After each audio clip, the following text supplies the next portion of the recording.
Speaker sir, నేను మీ మాట మీద గౌరవం పెట్టి స్పీకర్ సార్ ఏ మంత్రికి కూడా అవకాశం ఇవ్వకుండా గంటన్నర నుంచి నేను మీ మాటలు వింటున్నాను. నేను మీరు డీవియేషన్ కాకండి, బడ్జెట్ పైనే మాట్లాడండి. మీరు బడ్జెట్ పైనే మాట్లాడండి please. Speaker sir, speaker sir ఆగండి ఆగండి. స్పీకర్ సార్, స్పీకర్ సార్, ఇప్పుడు గంటన్నర అంటున్నారు. గంటన్నరలో ముఖ్యమంత్రి గారు, ఉప ముఖ్యమంత్రి గారు, శ్రీధర్ బాబు గారు, జూపల్లి గారు, కోమటిరెడ్డి గారు, 5 మంత్రులు మనిషికి 3 సార్లు లేస్తే ఇక నేను గంటన్నరలో నేను ఏం మాట్లాడినట్టు? ఈజ్ ఇట్ నాట్ డిస్టర్బెన్స్ అధ్యక్ష? ఒకటి. రెండవది అధ్యక్ష, ఇప్పుడు నేను కోమటిరెడ్డి గారికి ఘాటుగా సమాధానం చెప్పగలుగుతా, కానీ నా బాధ ఏంటంటే ఇట్ విల్ డీవియేట్.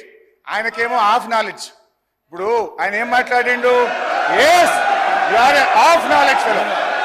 అధ్యక్ష, హరీష్ రావు గారు, ఐ విల్ టెల్ ఆ మాటను విరమించుకోండి. ఓకే, మీకు ఇబ్బంది ఉంటే తొలగించండి, నాకు అభ్యంతరం లేదు. రైట్ అధ్యక్ష, ఆ పదాన్ని తొలగించండి. సార్ ఆయనకు వారికి హాఫ్ నాలెడ్జ్ కాదు సార్, ఆకారం పెరిగింది చెప్పి అసలు నాలెడ్జే లేదని. ఆకారం పెరిగింది, ఆయన నాలెడ్జ్ ఎక్కడ సార్? ఆయన ఒక డమ్మీ మినిస్టర్, ఆయన డమ్మీ అల్లుడు. ఆయనకు హాఫ్ నాలెడ్జ్ కాదు, ఆకారం పెరగానే సరిపోదు, బుద్ధి ఉండాలి. దళితులు ముఖ్యమంత్రి అన్నాడా లేడా? మీ మామ అన్నాడా లేడా? చెప్పు మీ మామ అన్నాడా లేడా?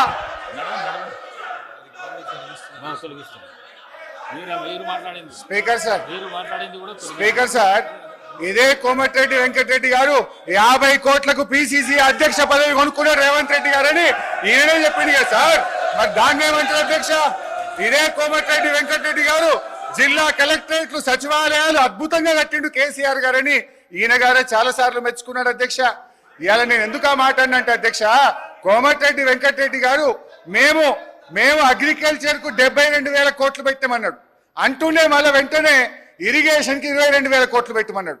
ఆయనకు అర్థం కాని ఏంటంటే బట్టి గారు చేసిన అంకెల గారిని వారికి అర్థం కాలే.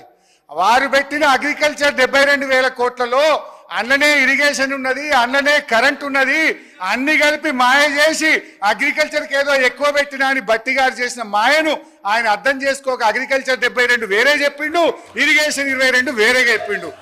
అందువల్ల నేను ఆ మాట అన్న తప్ప వేరే అనలే. ఆయనకి ఇబ్బంది అయితే నాకు అభ్యంతరం లేదు.